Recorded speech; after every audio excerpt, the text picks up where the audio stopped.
petit peu sourire. Salut à tous, c'est Motard Geek pour WeAreFPV. Aujourd'hui, on va tester le Tiny Hawk de chez Emax qu'on vous fait également gagner en fin de vidéo.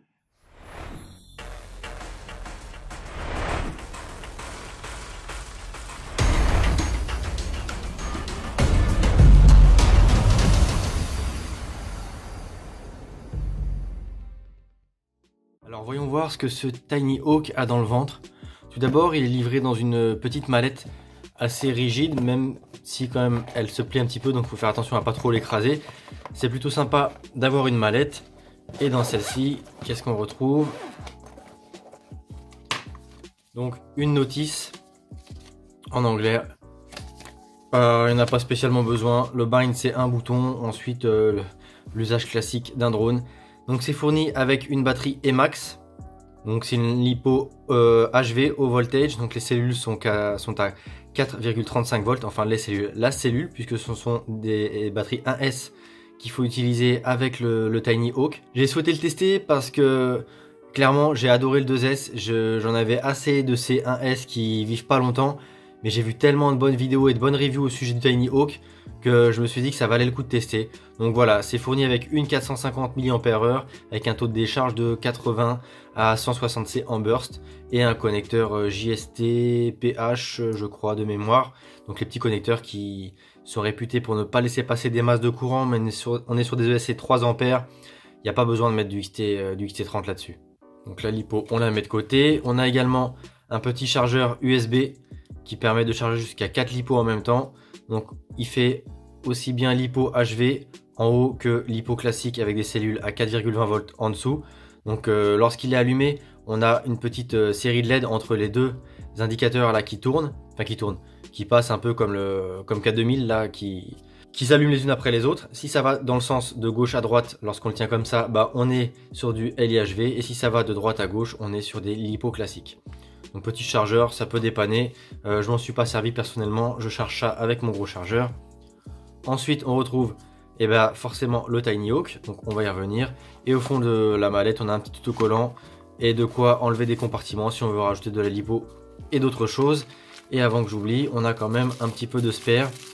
On a une pigtail de rechange, ça c'est pratique, je vous dirai pourquoi après. Toute la visserie et deux petits soft mount. Donc voilà, je vais pas les sortir, il n'y a pas lieu de s'attarder là-dessus, mais il faut savoir qu'il y a un petit peu de spare à ce niveau-là. Donc la boîte, on la met de côté. Et voici le fameux Tiny Hawk. Donc comme vous pouvez le voir déjà, la caméra fait la tronche. J'ai passé une quinzaine de lipos en intérieur, chez moi principalement. Ça vole clairement super bien. Les pré-réglages de la Matek F4 sont vraiment top. C'est hyper précis, hyper loqué, il n'y a rien à redire, pas un pet de vibration. En intérieur c'est génial, même si je trouve que la 1S peine vite. On manque vite de reprise, même à 2,50 m de hauteur dans une maison classique. On rattrape pas forcément les figures très facilement. Donc la frame, elle est en plastique, unibody, relativement souple, comme vous pouvez le voir. Elle est réputée pour être assez solide en dehors de ces petites tiges là. Pour le coup, moi, malgré j'ai pris vraiment un paquet de crash, j'ai pas cassé encore une seule tige. Quoi qu'il en soit, on peut casser les 4. On a toujours la grosse qui normalement tient le moteur. Et celle-là, si vraiment on la casse, c'est qu'il y a quand même un gros crash. Donc moi, cette frame, je trouve que ça a de la gueule. Malheureusement, c'est pas assez modulable. On peut pas trop, il n'y a pas trop de print, pas trop d'options. Là, il y a pas de quoi protéger facilement mieux la caméra que ça. Parce que d'origine, voilà, elle est trop exposée. Hein, c'est malheureux. C'est comme sur tous les Tiny, il laisse l'optique qui sort. Forcément, au premier crash, ça vient l'endommager et la casser. Il n'y a même pas de visserie. Enfin, de pas de vis sur le dessus, donc pour venir cloquer une canopie, c'est tout colle chaude, riselant, enfin voilà, rien de propre et rien de bien pratique. Donc là, toujours sur le dessus, vous pouvez voir les petits passages de câbles pour les moteurs avec des connecteurs, donc ça c'est pratique pour la maintenance et le changement des moteurs. Il n'y a qu'un connecteur à débrancher, pas de soudure. Les moteurs, ils sont fixés par 3 vis ici et ils sont vers le bas. Ça permet notamment d'avoir un centre de gravité mieux réparti, mieux centré, ça répartit mieux les masses. En tout cas, c'est comme ça que le vend Emax. Et clairement, c'est vrai qu'au pilotage, honnêtement, c'est un quad qui est vraiment très agréable. Donc les moteurs, avec les hélices qui poussent. Donc ce sont des 0,8, 0,25, c'est-à-dire qu'ils font 8 mm de largeur pour 2,5 mm de hauteur en ce qui concerne le stator. Et ils tournent à 15 000 kV, donc en 1S comme je vous le disais au début. Les hélices, quant à elles, ce sont des Tripal Emax de 40 mm. Je crois que ça vient des hélices d'ailleurs, ou peut-être un peu de la frame parce que ça glisse. Mais c'est quasiment impossible. Enfin, j'ai pas réussi une seule fois à me retourner. J'ai craché pas mal d'endroits un peu galère en bandeau. Impossible de redécoller avec le turtle mode. Ça veut pas marcher. Je sais pas si c'est une combinaison des hélices, de la frame, uniquement les hélices. Quoi qu'il en soit, c'est à noter, le turtle mode, même si les moteurs tournent bien à l'envers avec le D-Shot, bah ça ne fonctionne pas avec le Tiny Hawk et ça c'est bien dommage. Avant d'attaquer donc le démontage du quad et de vérifier si la caméra est juste déboîtée ou cassée, on peut voir qu'on a le port USB sur le dessus et ça c'est relativement accessible et pratique. Et donc on va pouvoir attaquer le démontage. Donc pour le démonter c'est assez simple, on a la nacelle de la lipo à enlever avec 4 petites vis. En parlant de lipo, avant que j'oublie, comme je vous le disais, c'est livré avec la 450 mAh d'origine. Moi, j'ai racheté des petites lipos, je sais plus si c'est Studio Sport ou quel shop français, des 550 mAh de chez Betaflight, Beta FPV. Malheureusement, c'était un connecteur collé à la lipo, donc du coup, j'ai dû refaire des connecteurs avec ce qui traînait. Ça change pas grand chose, mais bon, j'ai dû bricoler. J'en ai 6 comme ça, ce sont des 550. Pourtant, elles sont HV. On sent clairement la différence. Alors je sais pas si c'est le poids, si c'est le fait qu'elles aient un moins bon taux de décharge. En tout cas, il est malheureusement plus mou avec le 550 et j'ai pas forcément plus d'autonomie. Et j'ai aussi acheté chez Banggood une petite GNB Gaoneng en 450 mAh avec quasiment les mêmes specs que l'original et ça marche tout à fait pareil. Sauf que bah pareil, j'ai dû changer le connecteur qui lui était à la bonne longueur mais pas du bon type. Donc voilà, comme ça me fait une petite dizaine de batteries, c'est plutôt pratique. On va donc le démonter sans plus attendre. Donc là j'ai l'impression qu'on va pas pouvoir enlever complètement la nacelle à cause de la pigtail JST qui passe au travers. Ça me fait penser un peu au top plate, notamment des Pirate Frame. Je trouve pas ça super pratique moi de faire passer le XT60 dans la top plate. Parce que voilà, à moins d'avoir une pigtail super longue qui pèse super lourd, bah c'est pas pratique pour la maintenance. Donc voilà, les 4 vis sont enlevées. Hop. Hop, hop. Et donc ça se déclipse tout seul et comme je vous le disais, voilà, la pigtail bloque un peu et en plus j'arrive même pas trop à faire glisser. Donc on va regarder comme ça. Et ensuite là on peut tout de suite enlever la board. Normalement voilà, tout vient avec. Alors on va avoir les moteurs qui vont bloquer. Est-ce que je vais pouvoir tout démonter, tout sortir comme ça?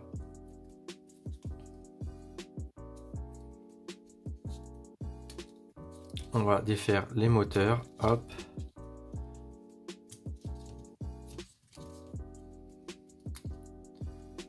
Donc là, on a un peu plus de marge pour regarder comment tout ça fonctionne. Donc, comme vous pouvez le voir, c'est une FC All-in-One avec les ESC. Donc, comme je vous le disais en intro, les ESC, ce sont des 3 ampères. Je ne sais pas quel est le courant maximum en burst. La FC, elle embarque un OSD actif Betaflight. Elle est livrée flashée en Betaflight 3.5.1 avec, comme je vous le disais, des réglages effectués entre guillemets par des professionnels. C'est ce que vante Emax. Et honnêtement, bah moi j'ai trouvé ça super à piloter. Le gyroscope, c'est un classique MPU 6000. C'est aussi certainement pour ça que ça fonctionne très bien. Et donc c'est une Matek F411, donc avec un CPU F4. Donc on peut voir que le récepteur radio, dont l'antenne est un peu trop... Je pense que les antennes sont vraiment trop cachées, hein. C'est un point noir pour moi. La portée est encore moins bonne que le Mobula.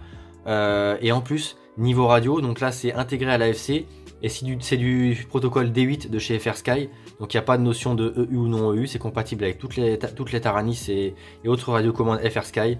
Par contre la portée est vraiment pas dingue et sur le spot abandonné, dès que je passais même pas un ou deux murs, j'avais très vite une forte latence sur les commandes, donc c'était vraiment très pénible. Et puis de toute façon le VTX 25 mW sur lequel on va revenir après, pareil il porte vraiment pas loin. Donc l'AFC, voilà, elle embarque le récepteur radio FrSky protocole D8. Et donc juste au-dessus de l'AFC, on a soudé directement sur cette dernière un petit VTX. Donc on a qui permet de, c'est soudé à l'AFC, ça permet d'avoir l'OSD. Petit VTX 25 mW avec donc là le bouton de réglages. Évidemment, il n'est pas accessible sans démonter le quad, donc il faut compter sur le Smart Audio. C'est compatible Smart Audio, du coup, on peut régler tout ça depuis l'OSD et ça fonctionne. Et donc, sa petite antenne qui par défaut ne sort pas, et pour le coup, ça porte vraiment pas loin, moins loin que le Mobula 7. Et pareil, je fais pas le tour de ma maison, et à l'étage, la qualité de réception n'est pas dingue. Et sur un spot abandonné, bah, c'est même pas la peine d'y compter, hein, sur un bandeau ou même en extérieur, à partir du moment où il y a des obstacles, on vole vraiment pas loin. Et donc le VTX, c'est 37 canaux de mémoire, dont évidemment les rest-bands. Donc c'est assez classique, c'est assez pratique.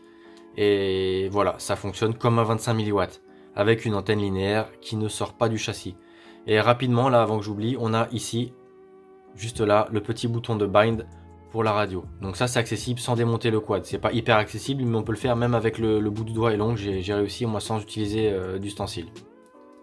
Et donc, il reste la petite caméra, qui a priori n'est pas cassée, mais qui est juste sortie de son emplacement, si je dis pas de bêtises.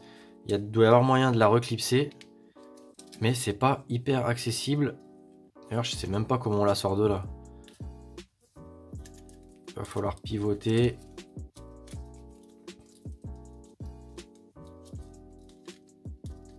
Bon voilà, maintenance de la caméra, comme vous pouvez le voir, pas aisée.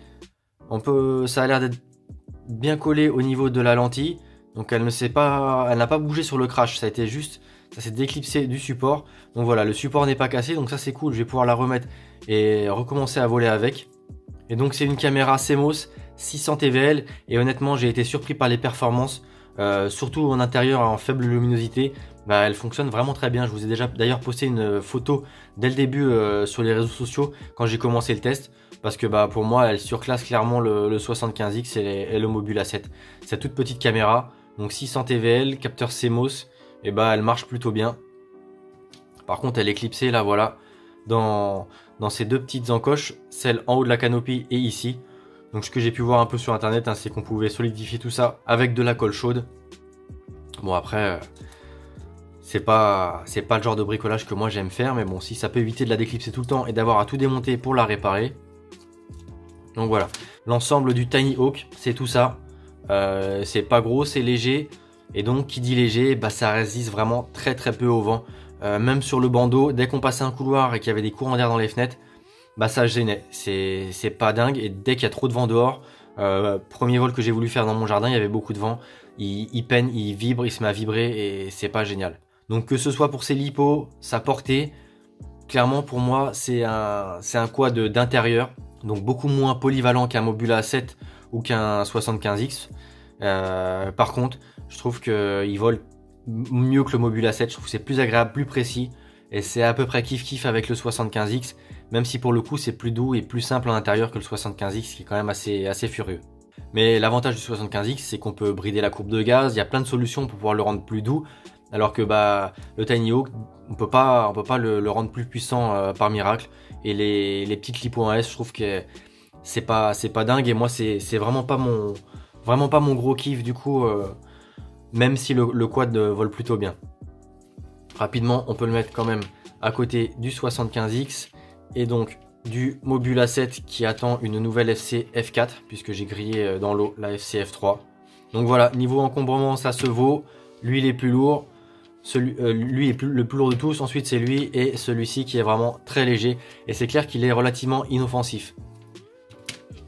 Au niveau des props, il n'y a aucun souci de sa touche ou quoi, parce que vous voyez, la canopie ici elle a des rebords, donc ça empêche les hélices de venir toucher le sol. Là on peut le voir, elle ne touche pas, elle peut tourner sans problème. Et en plus, il y a la nacelle et la lipo, ce qui fait que quand on le pose, il tient nickel, il n'y a pas de souci pour décoller. Sauf en cas de crash, c'est compliqué de repartir après un crash. Mais sinon, voilà, les hélices en bas, c'est pas spécialement gênant.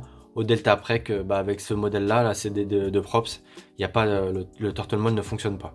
Donc voilà, j'ai rien de plus à ajouter pour cette petite partie sur le banc. Je vous explique tout de suite les conditions du concours en conclusion. Donc voilà, je crois que je vous ai à peu près tout dit sur le banc. C'est un quad qui vole très bien, qui est très bien pré-réglé. C'est très agréable, en tout cas en intérieur, parce que en extérieur, dès qu'il y a du vent, ça suit pas. Les lipos 1S viennent très vite à s'essouffler, et même s'il n'y a pas de vent, je trouve que ça manque de peps. Donc ça va être un drone qui pour moi est principalement destiné à l'intérieur, même si ça vole très bien en extérieur. En tout cas là où il n'y a pas d'obstacle, parce que la portée, que ce soit vidéo ou radio, reste relativement limitée. Donc c'est vrai qu'on voit beaucoup de vidéos où les mecs vont loin, mais c'est principalement dans des champs où il y a très peu d'obstacles. Et moi, clairement, je trouve pas trop d'intérêt à faire ça avec un Tiny. Donc vraiment, il est destiné à l'intérieur. Ensuite, au niveau des points négatifs, comme sur le Mobula et sur le 75X d'origine, on a l'optique qui ici est trop peu protégée à mon goût. D'ailleurs, comme vous l'avez vu dans la vidéo, elle a déjà tapé. Heureusement, celle-ci, contrairement au 75X, elle est bien collée d'origine, donc elle ne s'est pas dévissée ni mise de travers. Mais la carte s'est déclipsée de son emplacement et donc c'était plus possible de voler jusqu'à ce que je rentre tout démonter pour la recaler. Ensuite, la frame, elle a l'air relativement solide parce qu'honnêtement, j'ai passé une quinzaine de lipos chez moi et une dizaine en extérieur. J'ai pris pas mal de crash et j'ai strictement rien cassé. Par contre, je sais pas si c'est réellement la frame ou les hélices à proprement parler, mais on peut pas faire de turtle mode. Donc ça c'est super ennuyeux sur un bandeau, il y a des endroits où on crash, c'est compliqué d'aller les chercher et je trouve ça trop dommage. Donc petit point négatif également. Sans ça voilà, c'est un quad. Pour moi je trouve que le 1S il n'y a plus trop d'intérêt. Vraiment le 2S on peut le brider si besoin et c'est beaucoup plus polyvalent que ces petites lipo 1S qui en plus n'offrent pas une autonomie excellente malgré que ce soit des 400 mAh. Donc voilà, petit quad qui est pas spécialement donné, qui vole bien, qui est pas très polyvalent. Après si vous voulez voler strictement en intérieur, il est relativement bien parce qu'en plus d'être bien réglé, la caméra est de très bonne qualité. Enfin très bonne qualité, tout est relatif, mais elle est de bonne qualité par rapport à ses concurrents. Donc si ça vous intéresse, comme d'habitude, vous laissez un petit commentaire sur la vidéo, un seul commentaire, vous vous abonnez à la chaîne si ce n'est pas déjà fait, encore mieux en activant la cloche. Et ce qui serait pas mal aussi cette fois-ci, je pense que je demanderai à vérifier, c'est que le concours soit partagé sur au minimum un réseau social. Donc que ce soit Twitter, Facebook ou même Instagram, ce que vous voulez. Le gagnant devra me fournir la preuve qu'il a partagé la vidéo. Voilà, sur ce, je vous dis à la semaine prochaine pour un autre giveaway. C'était Motard Geek pour IRFPV.